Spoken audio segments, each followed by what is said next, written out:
Io sono Franca Feola, sono nata ad Ascea, vivo qui a Casalvelino e ho iniziato la mia attività ristorativa circa 17 anni fa. Sono in un posto meraviglioso del Cilento, e la mia passione verso la cucina, verso i fornelli è nata davvero molto tempo fa. Sicuramente da quando ero piccola sentivo l'attrazione quando mia mamma cucinava e quando stava ai fornelli. Ho studiato,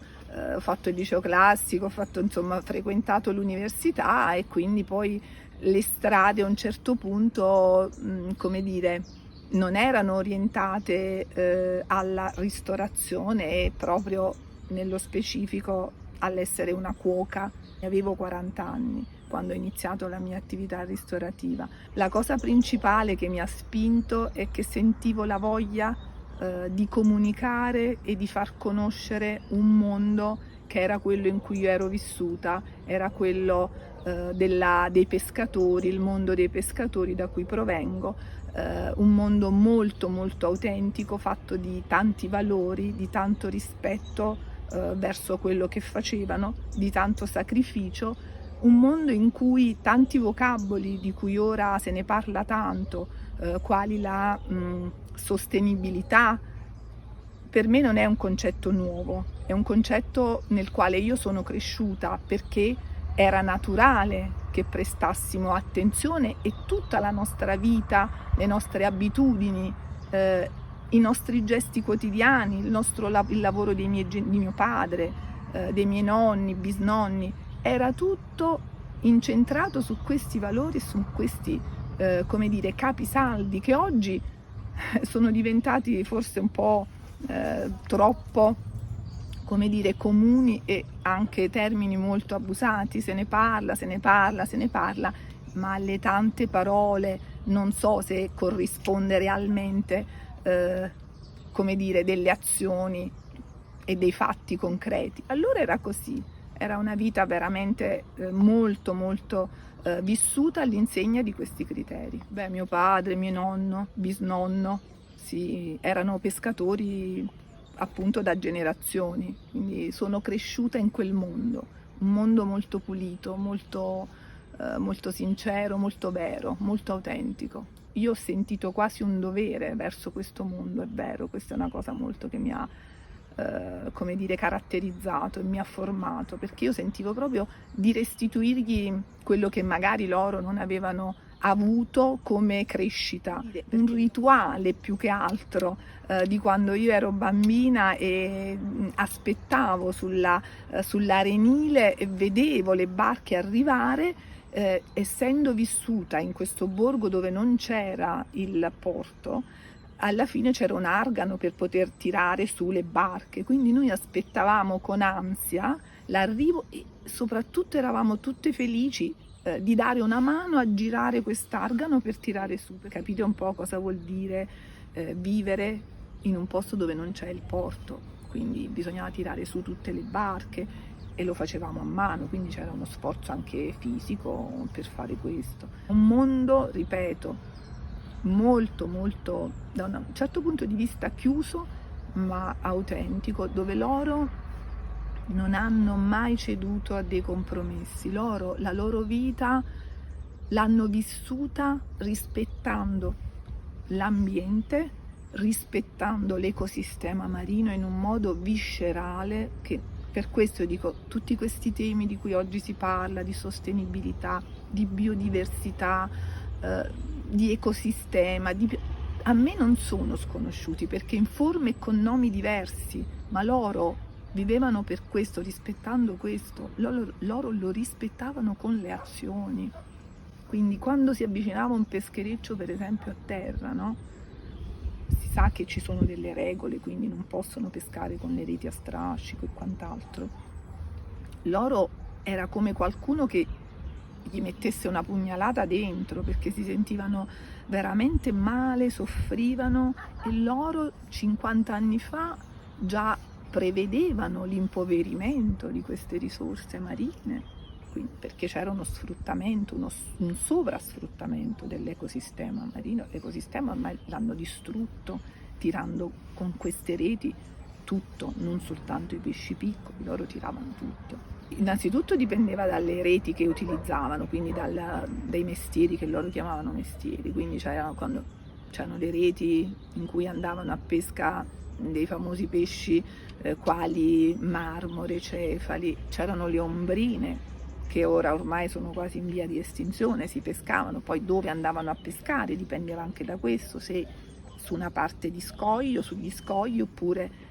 sulle sabbie, quindi si pescavano sulle sabbie invece altro tipo seppie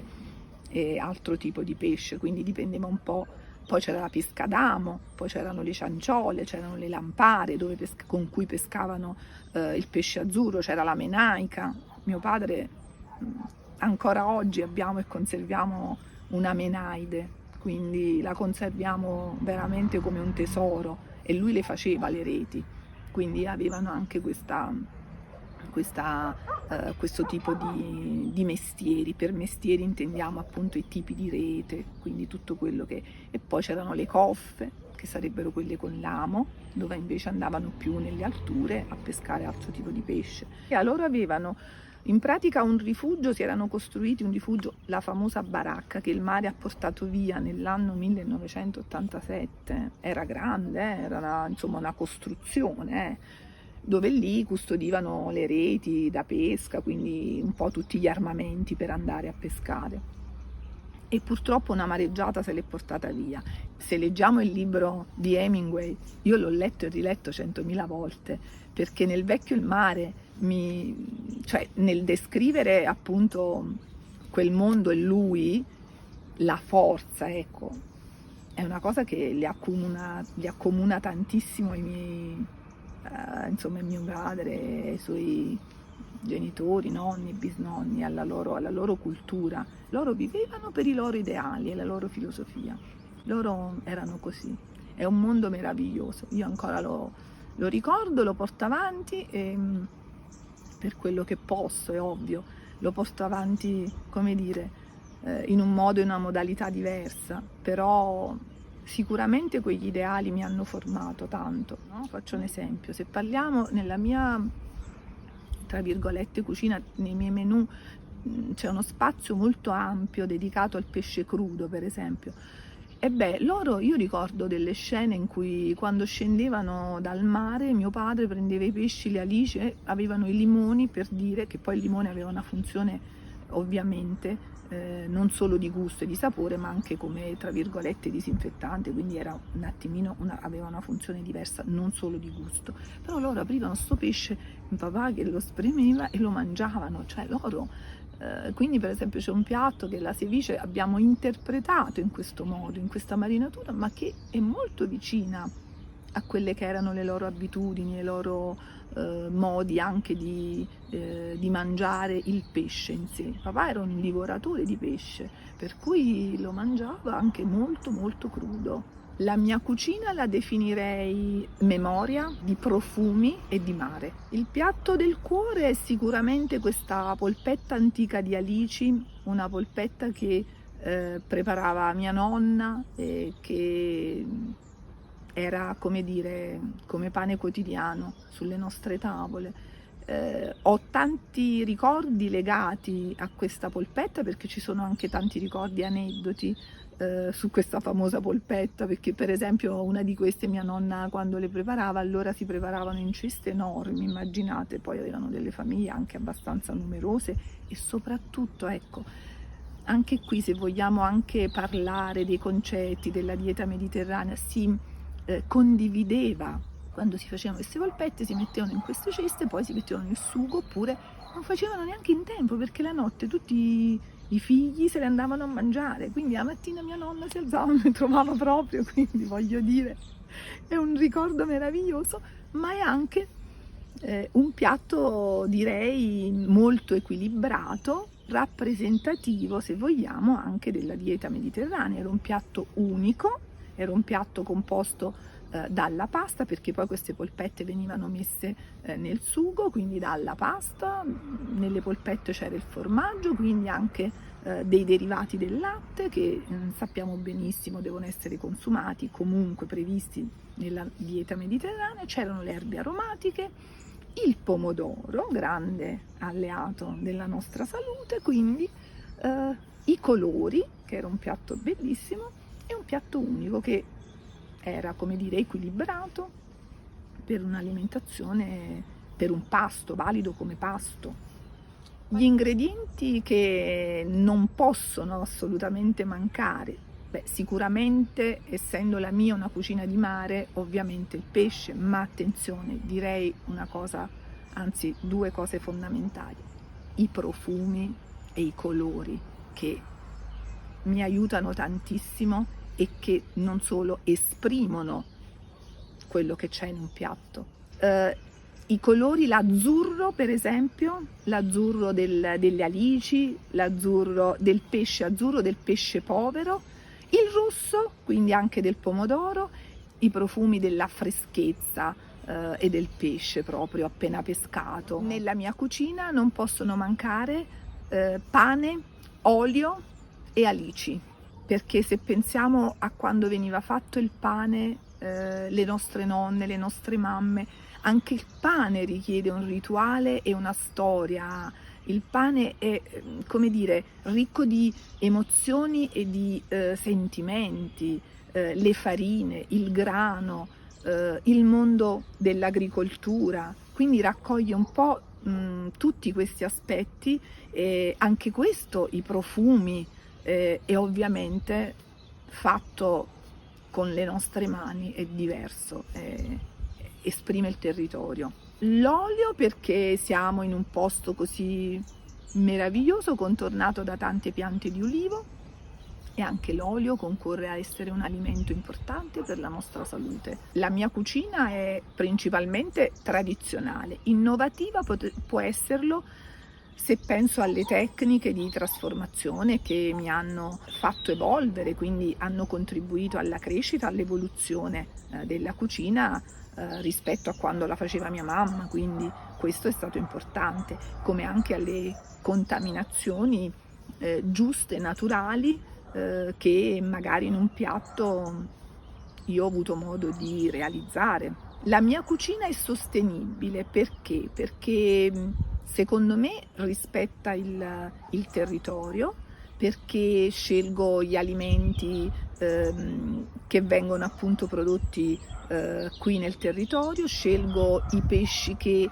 non sono a rischio di estinzione, quindi grande preferenza al pesce azzurro, perché sto attenta agli sprechi. Del Cilento, il Cilento, se ci vivo qui e ho deciso di stare qui, è perché lo ritengo un patrimonio di ricchezza culturale, storico, dell'ambiente, di paesaggio meraviglioso, è unico secondo me. Sicuramente c'è qualcosa che non mi piace, probabilmente direi l'inerzia o forse la scarsa lungimiranza dei cilentani, più che altro, sì, questo sì. Secondo me la dieta mediterranea non è solo un modello alimentare, la dieta mediterranea è anche uno stile di vita, è un rispetto del territorio, della biodiversità, è soprattutto improntata a garantire lo sviluppo e la conservazione di tecniche tradizionali che riguardano la pesca, l'agricoltura,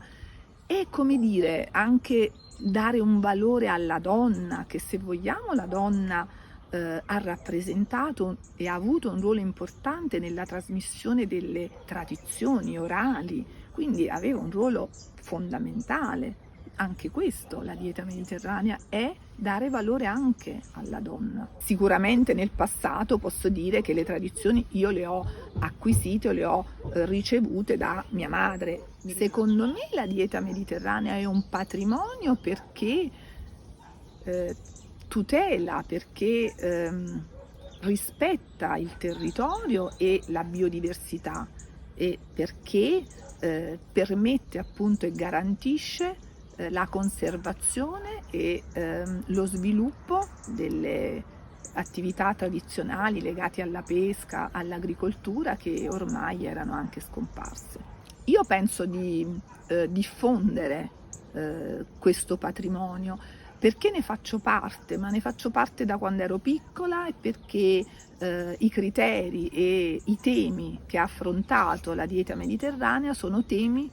in cui io sono cresciuta, in cui il mondo in cui sono cresciuta erano appunto molto sentiti, ma erano gesti quotidiani, era uno stile di vita quotidiano. Mia mamma, ad esempio, aveva i giorni della settimana stabiliti, giorni in cui si cucinava la pasta con la carne una volta a settimana, ma si cucinavano un giorno i legumi, un giorno, quindi era tutto molto scandito. Quindi io sono cresciuta, se vogliamo, in questo patrimonio in modo naturale, quindi per me è molto, e mi risulta molto naturale diffonderla con spontaneità, ma ci sono vissuta. Anche io sono una che ama i vini rossi, ma soprattutto, al di là di rosso bianco, un vino fatto bene, direi.